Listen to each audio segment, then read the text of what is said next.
Precolonial Black Africa by Cheikh Anta Diop. Chapter 2: Social Political Evolution of the Ancient City. Social classes. The facts hereafter related are essentially taken from the ancient city by Faustin de Coulanges, as Grenelle remarks in his Les Religions Etrusques et Romaines, the Etruscan and Roman religions. Faustin de Coulanges' work remains the authority. At most, perhaps, might one reverse the order of the factors and, contrarily to what he said, explain the religious ideological superstructure by the economic living conditions. But even on this point, it must be recognized that his thought is extremely subtle. For some developments, he clearly seems to give precedence to the living conditions. Originally, there were two classes in Greco-Roman society: Athens, Eupatridae and Thetis; Sparta, equals and inferiors; Rome, patricians and plebeians. The Eupatridae. This first class is that of the haves. From the very beginning, property had a divine character, and only members of this class could possess the land in the sacred sense of the term. They alone, having ancestors, could have a domestic cult and a god. Without one had no political, judicial, or religious personality, and was thus impure. A plebeian. They alone knew the sacred rites, the prayers which for a long time had remained unwritten and were transmitted orally from father to son. Superstition and conservatism were inherent in them. They alone had an interest in maintaining the order established by their ancestors. If a priest introduced into the cult the slightest innovation, he was punished with death. Thus, it is not this class that was responsible for the progressive profanation of religion and the body of traditional beliefs, a profanation inseparable from what we have come to call Greek secular and rational thought. This was the work of the plebes. The owning class alone was patriotic, since only it has a patria, i.e., freedom of the city, while the plebs, without hearth or home, were restricted to the outside or the low parts of the cities, like the untouchables of India. Patriotism, so characteristic of Greco-Roman antiquity, is explained by the fact that society had not allowed for the foreigner, who thereby became enemy number one, without rights, who might be killed with impunity, and whose very eyes made the holy objects impure. He was punished with death if he touched a tomb or entered a sacred place. He could protect his life only by voluntarily becoming the slave of a citizen of the city. Hence, the class of clients. One can understand why men would defend to the last drop of their blood their city, outside of which they were vile, impure beings, untouchables, worthy at best of slavery. Thus, patriotism sprang from the very structure of society. At the start, it did not reflect a sentiment of purely national pride, as was the case in Egypt. Religious egotism, the gods were first and foremost domestic property, was an obstacle to the existence of a national territory more extensive than the city. Houses might not even touch one another, the connecting wall being a sacrilege in antiquity. Even in death, families were not commingled. The boundaries of fields were sacred. The terminus gods. Primogeniture, which prevailed, produced among the Eupatridae the unprivileged and discontented class of cadets, or younger sons. They would in the end revolt in various cities in order to abolish primogeniture and paternal authority. The plebes. The lowest class, the plebes, was made up of all those whose hearths had gone out, fatherless children or bastards, one-time clients who now felt freer among the plebes. These could possess no land, married without sacred rites, in other words, profanely, had no sacred prayers, no religion. This is why they were the ones to trample upon tradition and liberate society from its ultra-conservative changelessness, which might otherwise have survived up to our time. In their alienation, without any compensation whatsoever, as against the golden rule of African societies, is where we may look for the deeper causes of the transformations and revolutions of the society of antiquity. When they had become the numerically predominant element of the people, the different phases of these revolutions will now be described. Priest kings. At first, there existed confusion between priesthood and civil power. The king of the city was at the same time priest, magistrate, and military chief. But kingship was never hereditary in Rome. Kings did not need military force to command obedience. They had neither armies, nor finances, nor police. The confusion of religious and political authority did not end with royalty. The magistrate of the republic was also a priest. He was designated by right, that is, by the drawing of lots in Athens. Thus, the people had the impression of receiving their magistrates from the gods who had caused them to be so designated. They did not seek the most courageous one, nor the one with the greatest military aptitude, or best suited to be chief of state, to invest with power. Rather, the man best loved of the gods. All of domestic and political life was dominated by almost unimaginable superstition. A sneeze could cause an undertaking to be stopped. The Senate might meet to make the gravest decisions concerning the security of the city, yet disperse at once when a sign of evil omen appeared. Acts performed with imperfect rites were worthless. As Fustel de Coulanges points out, only at the time of Cicero did people begin not to live their religion, but use it as a political expedient. It was useful to the government, but by then religion was already dead in the people's souls. The city-state. The Aryans, as long as they were relatively isolated in their northern cradle, never had the ability to conceive of a political, judicial, and social state organization extending beyond the limits of the city. The notion of state as a territory comprising several cities, or that of empire without question, came to them from the southern world, and in particular from the example of Egypt. Two facts we can easily understand. First, that this religion, peculiar to each city, must have established the city in a very strong and almost unchangeable manner. It is, indeed, marvelous how long this social organization lasted, in spite of all its faults and all its chances of ruin. Second, that the effect of this religion during long ages must have been to render it impossible to establish any other social form than the city. Every city, even by the requirements of its religion, was independent. It was necessary that each should have its particular code, since each had its own religion, and the law flowed from the religion. Each was required to have its sovereign tribunal, and there could be no judicial tribunal superior to that of the city. Each had its religious festivals and its calendar. The months and the year could not be the same in two cities, as the series of religious acts was different. Each had its own money, which at first was marked with its religious emblem. Each had its weights and measures. It was not admitted that there could be anything common between two cities.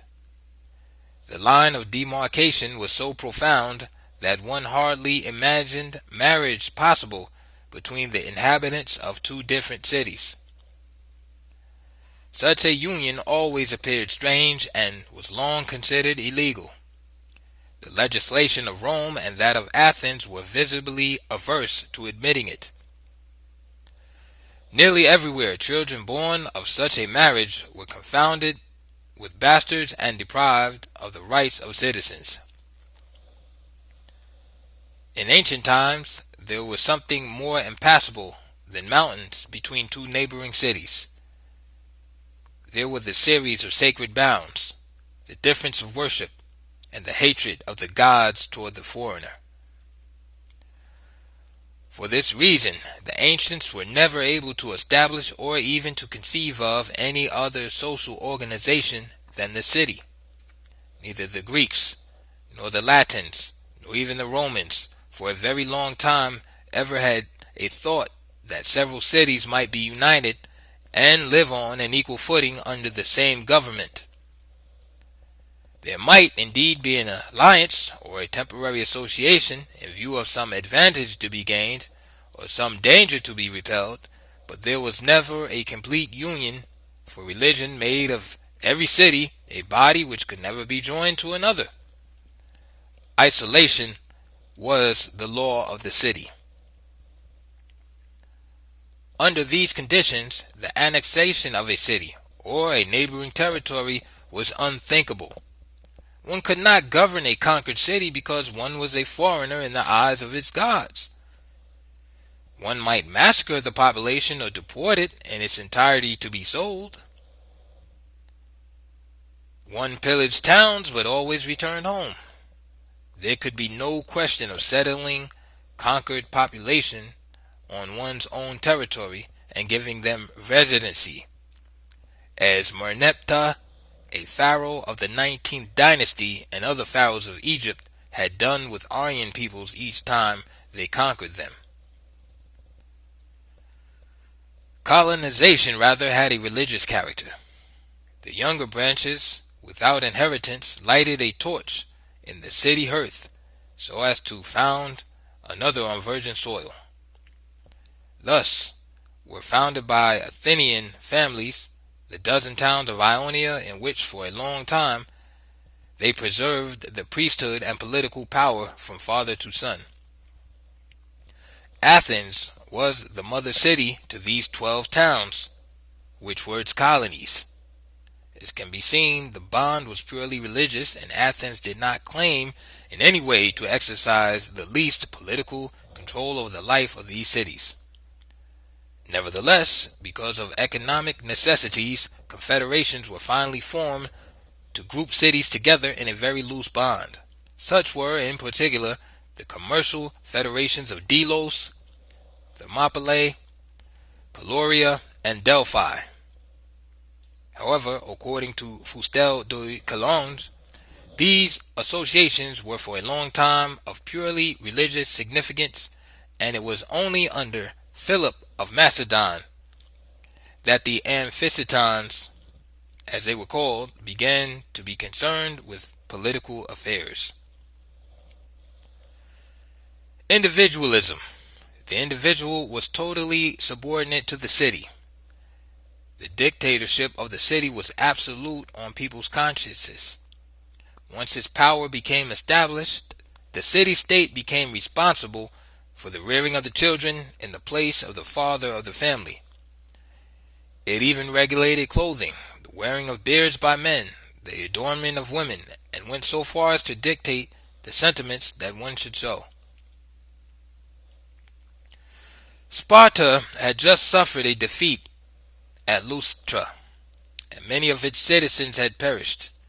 On the receipt of this news, the relatives of the dead had to show themselves in public with gay countenances.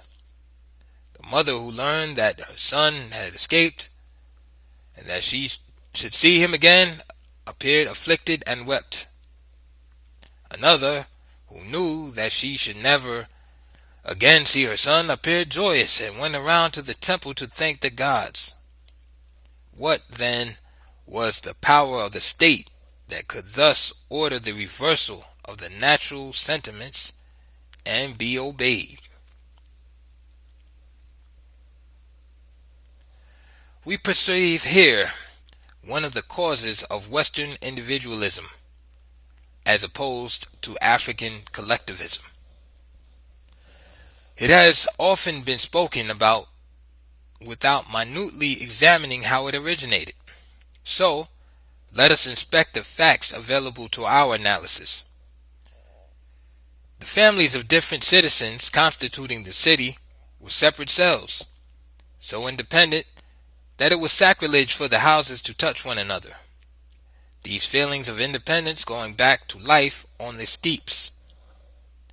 But each individual, each family head, each citizen was directly riveted to the dictatorial state by a bond of bronze. The day when this gave way, we would progressively see individuals attempting once again to become absolutely separate, for they had not learned to develop a communal civil life. In contrast, in Africa, the power of the state, although centralized from Egypt to the rest of black Africa, never subjugated the consciousness of its citizens in so strong a way. The pharaoh, considered by Moray to be the most powerful moral figure that ever existed, never dreamed of controlling the sentiments or the dress of his people.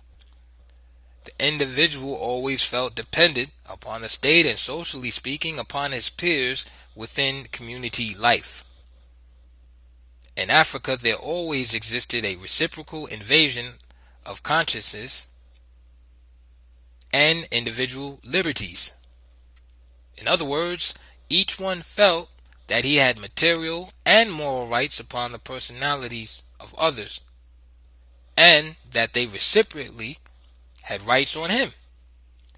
This held throughout all political regimes.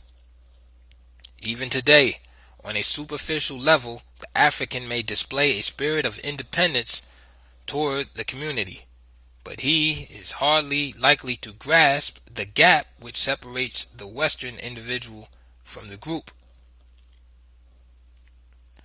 Aristocratic revolution.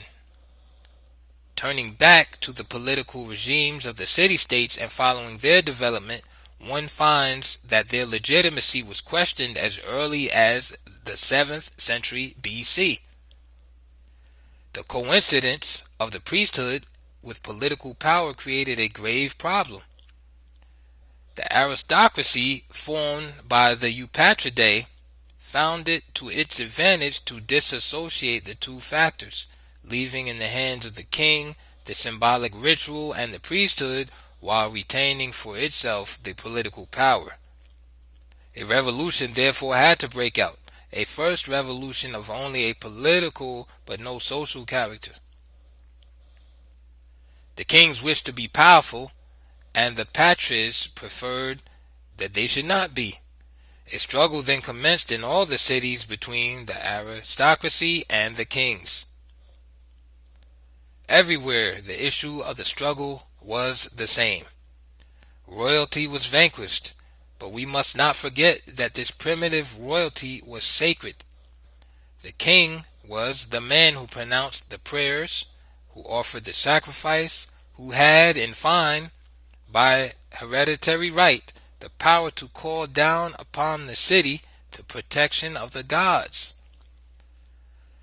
Men could not think, therefore, of doing away with the king. One was necessary to their religion. One was necessary to the safety of the city.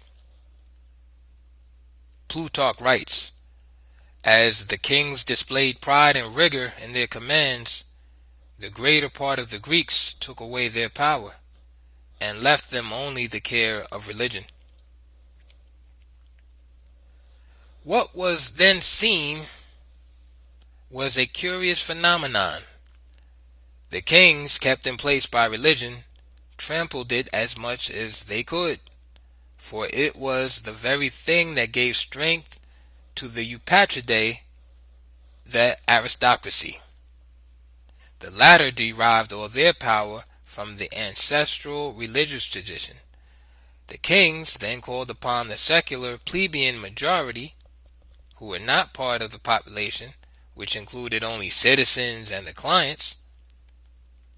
This was what was done by the first 7 kings of Rome. Servius, through a series of laws, improved the lot of the plebes.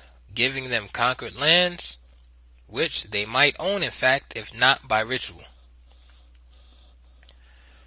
The victory of the Eupatridae was consecrated by the reform of Lycurgus. Lycurgus had for a moment the power to suppress royalty. He took good care not to do this, judging that royalty was necessary and the royal family inviolable. But he arranged so that the kings were henceforth subordinate to the Senate in whatever concerned the government, and that they were no longer anything more than presidents of this assembly and the executors of its decrees. A century later, royalty was still farther weakened. The executive power was taken away and was entrusted to annual magistrates, who were called ephors. For 4 centuries, from Codrus to Solon, the Eupatridae governed the city, without there having been any striking political events. Their authority appeared legitimate throughout this entire period, when they were the only ones to know and to transmit the sacred unwritten formulas from father to son. The life of the city, properly speaking, declined because urban activity was incompatible with the patriarchal style of life of the Eupatridae, who, after their victory over royalty, all went back to living on their country estates, surrounded by servants. This was a kind of feudal system in view of the weakening of royal power. There were assemblies in the city only periodically for religious services. Society was steeped in the aristocratic spirit, as evidenced by the importance attached to noble birth. The praise heaped upon members of a noble family within the framework of epic poetry was quite identical to that expressed by African griots. Social revolution. The aristocratic revolution modified the external form of government, but not the social structure. The political revolution had forestalled a social and domestic one. However, the latter was not slow in coming. The gens came apart as the right of primogeniture disappeared in the wake of the revolt of the younger branches in the cities. The clients peaceably broke away in the course of a long domestic struggle. At Heraclea, Cnidus, Istros, and Marseille, the younger branches took up arms to destroy at the same time the right of primogeniture and the paternal authority. True, we do not find in the history of any city mention made of a general insurrection among this class. If there were armed struggles, they were shut up and concealed within the circle of each family. For more than one generation there were on one side energetic efforts for independence and implacable repression on the other. There took place in each house a long and dramatic series of events, which it is impossible today to retrace. All that we can say is that the efforts of the lower classes were not without results. An invincible necessity obliged the masters, little by little, to relinquish some of their omnipotence. The client, who in some respects could be compared to the slave of the mother's household in Africa, finally disappeared in Athens. This was the result of the legislative work of Solon, who first took a trip to Egypt to draw inspiration from the laws of that country. Before him, a client might be sold to pay off a debt and could not own land because of the sacred boundaries which institutionalized the ritual ownership by the patron of the soil he cultivated. Solon, according to the time-honored expression, overturned the sacred boundaries, thus allowing poor peasants to become landowners. He forbade the bonding of oneself to pay off a debt. The creation of the tribunal for the defense of the plebes promoted its unity with the clientele, which then felt secure and freer to fight for its rights. Clientship became voluntary and contractual, as with the class of Navantines of Black Africa.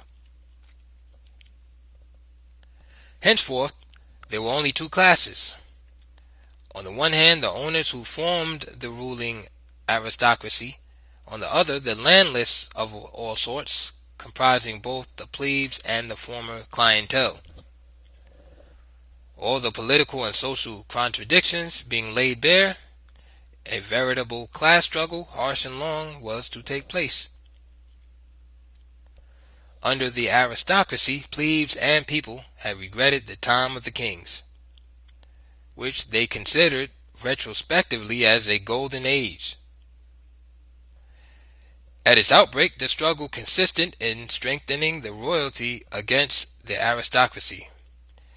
Then, from the 6th century on, the people began to take leaders belonging to the master class, lords, but without the sacrosanct character of royalty, who were called tyrants.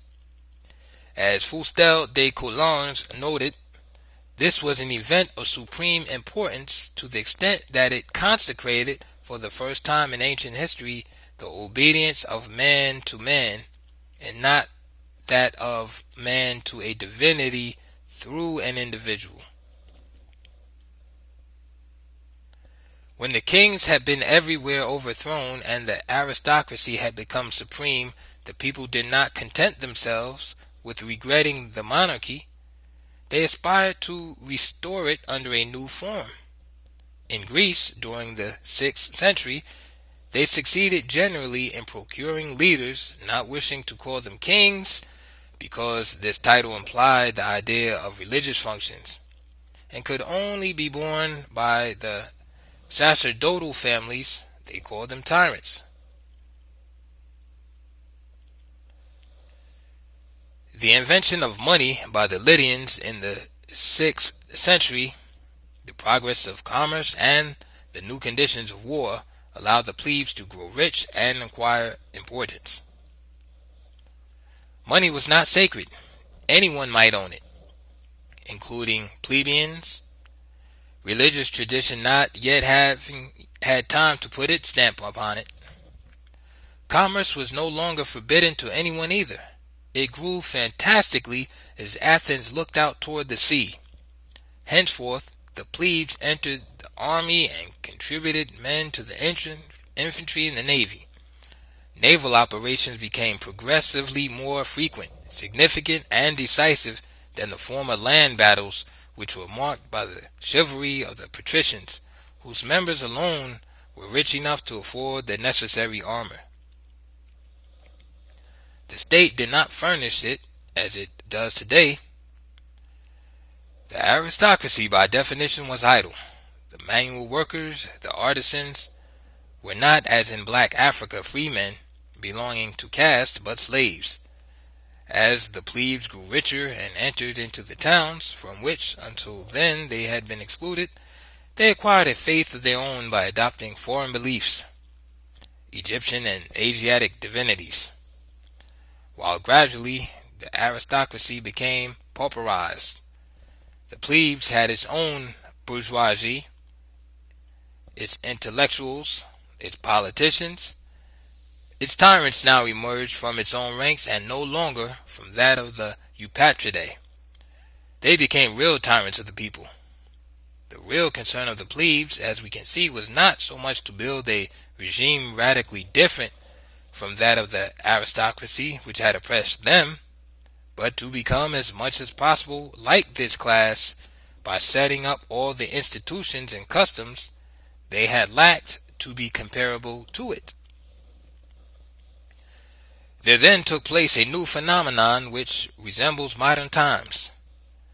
A veritable money class having been created, the plebes turned into a financial bourgeoisie, and the Eupatridae, like the nobles of the industrial age, married money in the person of a plebeian heiress. Hence a witticism of the times. What is this man's lineage? He married money.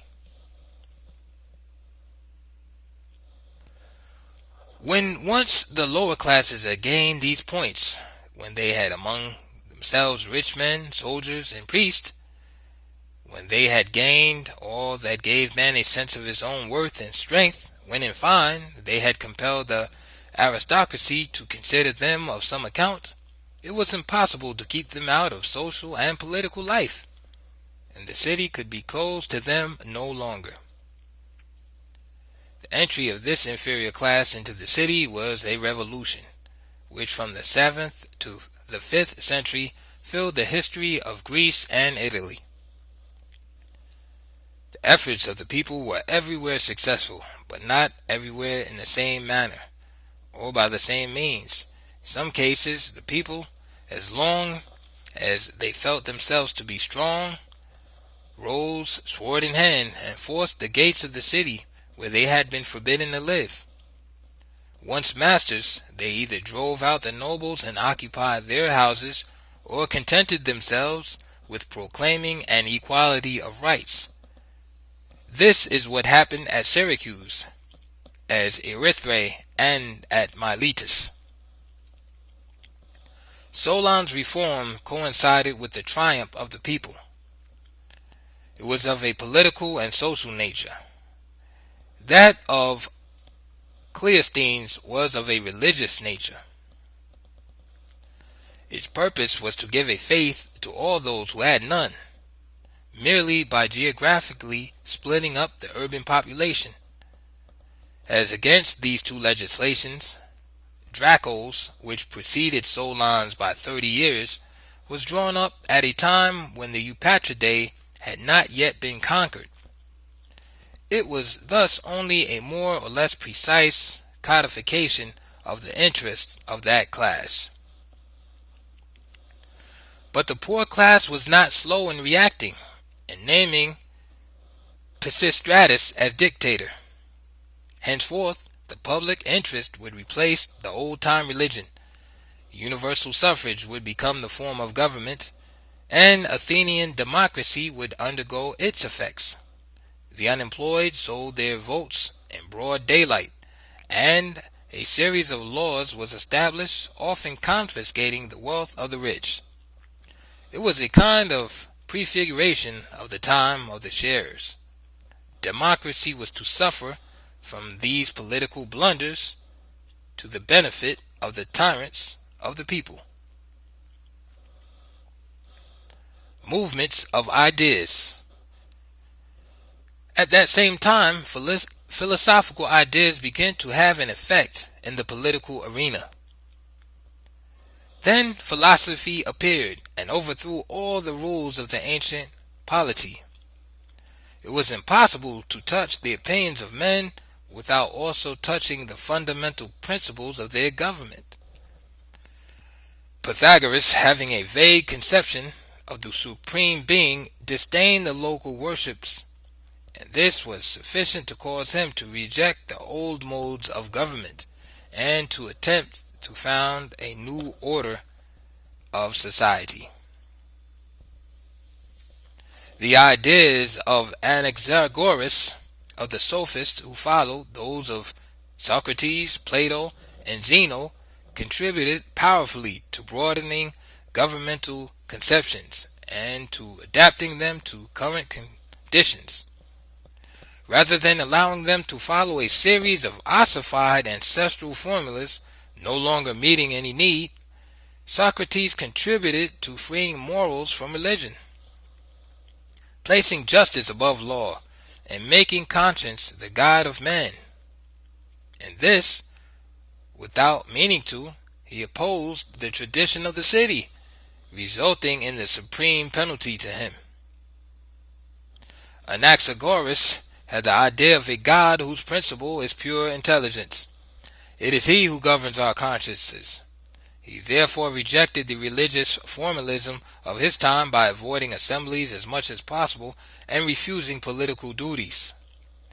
The sophists had great merit not in developing a precise and explicit political philosophy, but in disturbing tradition by questioning it and discussing it publicly. Taste for the dialectic, little by little, came into existence, and people acquired the habit of discussing everything instead of passively accepting ready-made formulas. But until Plato, even the boldest of Greek thinkers were not able to go beyond the concept of the city-state. At most, they tried to give this framework a new internal structure. Plato's Republic is a city. It seems that it was Zeno, with the Stoic school, who, having conceived the idea of a universal God, first spread the concept of a government which would bring all men together. We see from this how far ideas had advanced since the age of Socrates, who thought himself bound to adore, as far as he was able, the gods of the state. Even Plato did not plan any other government than that of a city. Zeno passed beyond these narrow limits of human associations. He disdained the divisions which the religions of ancient ages had established. As he believed in a God of the universe, so he had also the idea of a state into which the whole human race should enter. Higher ideas prompted men to form more extensive societies. They were attracted towards unity. The influence of Egypt. Without any doubt, these universalist ideas derived from the southern world, and in particular from Egypt. 1,000 years before the Greek thinkers Socrates, Plato, Zeno, etc., the Egyptians, with the reform of Amenophis IV, had clearly conceived the idea of a universal God responsible for creation, whom all men, without distinction, could adore. He was not the God of any particular tribe, nor of any city, or even any nation, but indeed the God of all humankind. These conceptions, which Christianity later adopted, were not originally a part of it, it seems. It first appeared as a Jewish sect, dependent on Judaism. It was only after St. Paul had been ill-received by the Jews that he turned toward the pagans to convert them. Christianity then became the religion of everyone, instead of being that of a given tribe chosen by God. If it was able to triumph over the other Eastern faiths, which coexisted with it in Rome, it was not by its moral superiority, but probably because its first adepts, having been distrusted and sometimes accused of political dissidence, St. Paul overtly opposed the cult of the emperor and predicted the end of temporal rule, were treated as martyrs. They were thrown to the wild beasts or beheaded. It was the moral benefit of this repression, which Christianity alone suffered, that contributed to assuring its triumph over the other faiths, which were liturgically better established and morally even more elevated. One cannot too strongly emphasize all that primitive Christianity borrowed from the cult of Isis in Rome. Even in the structure of its processions, Egypt is the country from which contemplative devotion penetrated into Europe. Concerning the religion of Isis and Osiris, the same author wrote, quote, "No religion had yet brought to men so formal a promise of immortality. This above all gave to the Alexandrian mysteries of Isis their power of attraction." End quote.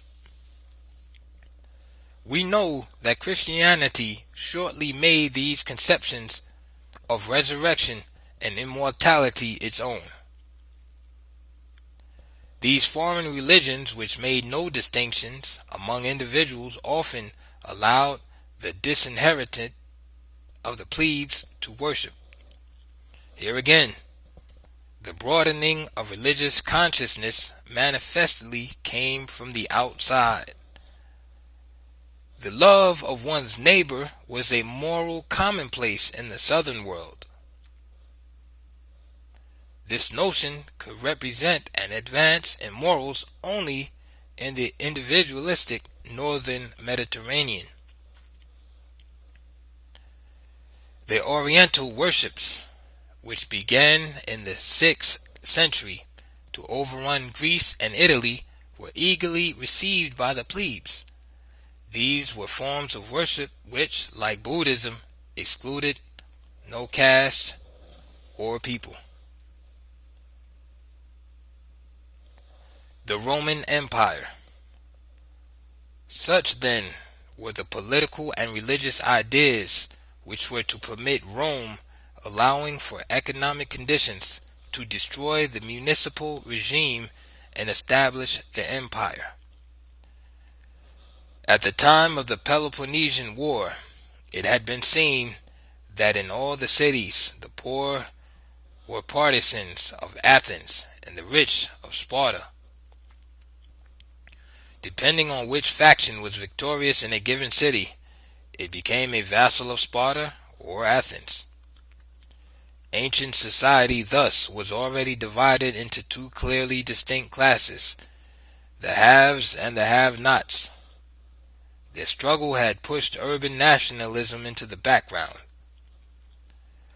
It was this situation which in large part allowed the Roman city, so well equipped and enriched by commerce, to conquer the Mediterranean basin. According to Fustel de Coulanges, Rome was considered a city where a senate composed of rich patricians governed to the exclusion of the wretched, subjugated populace.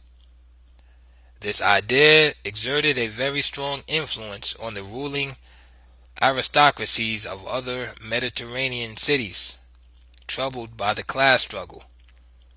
Therefore, at the time of the Roman conquest, many of them offered only a semblance of resistance. Many declared themselves open cities, and their senates purely and simply turned their cities over to Rome. Such was the course of events that led to the establishment of the Roman Empire. Municipal patriotism thus became weakened and died out in men's minds.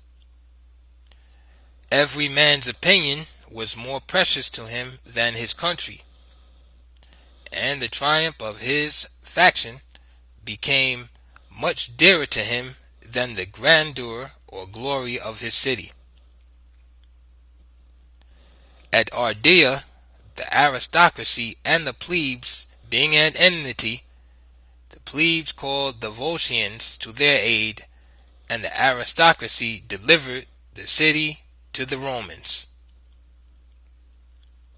End of chapter 2.